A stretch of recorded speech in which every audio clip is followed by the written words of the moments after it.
할머니 엄마 최윤영입니다. 오늘 새벽에 비가 와서 걱정했는데 또 나올 때쯤 되니까 많이 비가 개더라고요. 곳곳이 굉장히 춥습니다. 여러분 감기 조심하십시오. 저도 감기 걸렸는데 목이 너무 따갑고요. 콧물이 계속 나요, 창피하게. 그러니까 여러분들 건강 특별히 좀 챙기시길 바랍니다. 오늘도 월요일에 아빠 김생민 씨 나오셨습니다. 안녕하세요. 태린이 귀여운 아빠 김생민입니다. 우리 가족 몸짱 만들기 두 번째 시간인데요. 오늘도 함께 하시면서 우리 가족 모두 건강하시길 바랍니다. 네, 대한민국 정말 최고의 트레이너이시고요. 그리고 지난번에 나왔을 때 정말 반응이 폭발적이었습니다. 대학 강단에서 학생들을 가르치고 계신 간고등어 최성조 코치님 나오셨습니다. 안녕하세요. 네, 안녕하세요. 예. 네, 간고등어 코치 트레이너 최성조입니다. 네. 반갑습니다. 야, 정말 간 선생님은 정말 보기만 해도 부러워요. 오늘 먼저 몸풀기 좀 알려주세요. 네, 오늘 또 시작을 저희가 이게 틀어진 몸이나 몸이 좀 뻐근한 부위를 좀 시원하게 풀어주는 스트레칭부터 먼저 같이 한번 시작해볼게요. 네, 앞으로 나가보죠. 그래서 뭐 가족이나 동료, 친구들이 있으면 함께 같이 해보셔도 좋고요. 김생민 씨 거기가 괜찮아요.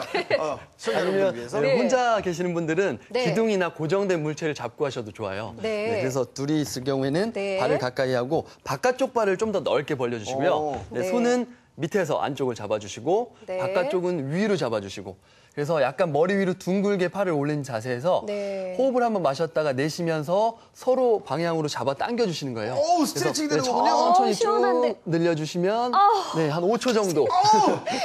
너무 시원해. 이것만으로도 시원해요. 제가 체력이 좀 안 좋아서. 그래서 평소에 이렇게 구부정한 허리나 네. 등 옆구리 이런 부위를 좀 시원하게 늘려주는 진짜 동작이에요. 여기가 쫙 펴지는 느낌이 네, 들더라고요. 그래서 이제 좌우로 연속해서 한번 실시해 보시면 되고요. 네. 그리고 이제 마주보고 네. 두 번째 동작은 조금 더 이 하체 부분, 엉덩이나 허벅지, 골반 주변을 시원하게 해준 동작이에요. 네. 그래서 잡고 있는 분은 이렇게 다리를 벌려서 중심을 잡으면서 상대방을 잡아주시고, 네. 자 실시하시는 분은 한 발을 이렇게 반대쪽 다리 위에 걸쳐놓으시고요. 네, 천천히 호흡을 마셨다가 자, 쭉 내쉬면서 엉덩이를 빼면서 그대로 앉으시는 거예요. 네, 그래서 반대쪽 분이 이렇게 꽉 잡아주시고요. 네. 네, 천천히 직각 정도 앉아서 5초 정도 버텼다가 그대로 일어나 보시면요. 김생민 씨 잘하시네요. 보여요?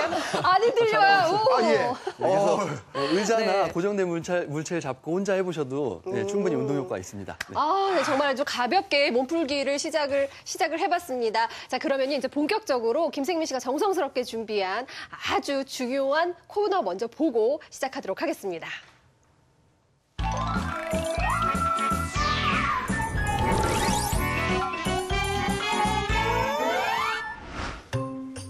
하루 종일 웃거나 울기만 하는 우리 아이. 엄마의 마음도 답답하기만 하죠. 아이가 좀 크면 그때부터 신경 써도 괜찮겠지 하면서 정서적인 교감은 뒤로 미루시진 않으셨나요? 아이를 향한 엄마의 관심과 사랑의 정도에 따라 아이의 뇌 발달을 크게 좌우한다는 연구 결과가 나왔습니다. 놀랍죠? 미국 로스앤젤레스 캘리포니아 주립대 조앤 루비 소아정신과 교수 연구진은요, 부모의 사랑과 보살핌을 잘 받은 정상적인 뇌를 가진 아이는 그렇지 않은 아이보다 똑똑하고 다른 사람과 공감할 수 있는 사회성도 더 발달할 가능성이 큰 반면, 부모의 사랑과 보살핌을 받지 못하고 자란 아이는 뇌 성장이 더디고 보통의 아이보다 뇌가 더 검고 작았다고 합니다. 충격적이죠? 뇌는 사실 인지 발달도 중요하지만 정서 발달이 상당히 중요한 의미가 있습니다. 특히 주의력이나 집중력은 변형계의 안정이 무엇보다도 중요합니다. 따라서 부모님이 사랑과 관심을 가지고 아기를 키우게 되면 사실은 정서의 뇌가 제대로 발달을 하고요. 안정된 정서 때문에 그거로 인해서 긍정성과 그 정서의 안정으로 인한 자존감 같은 것들이 생기고, 그것이 아이가 적극적으로 학습을 하고 적극적으로 의욕을 보이기 때문에 집중력이나 기억력도 덩달아 높아지는 경향을 보이는 거죠. 만약에 학대받거나 아니면 무관심을 당한 아이 같으면 이 정서를 담당하는 변형계가 쪼그라들고요. 그렇게 되면 아이들이 기억력이 떨어지고 또 집중력이라든지 이런 것들이 떨어지고, 정서적인 안정이 돼 있지 않으면 사실은 그 아이가 학습할 수 있는 기능이나 뭐 여러 가지 뇌의 능력도 발휘하기 어려운 거죠. 특히 태어나서 초기 2년 동안 적절한 보살핌을 받지 못한 경우 지능을 포함한 뇌 기능에 관련된 유전자가 제 기능을 하지 못합니다. 이후 성장까지도 저하될 수 있다고 하네요. 특히 정서나 이런 거 관련된 뇌 혹은 오감과 관련된 뇌는 대개 36개월 이내에 발달하게 돼 있죠. 특히 정서를 담당하는 뇌는 24개월 이전에 발달을 되게 많이 하기 때문에 이 시기에 부모님의 보살핌이 상당히 중요합니다. 발달에는 이제 두 가지가 있습니다. 하나는 경험하고 관계없는 발달이 있고 꼭 경험이 필요한 발달이 있습니다.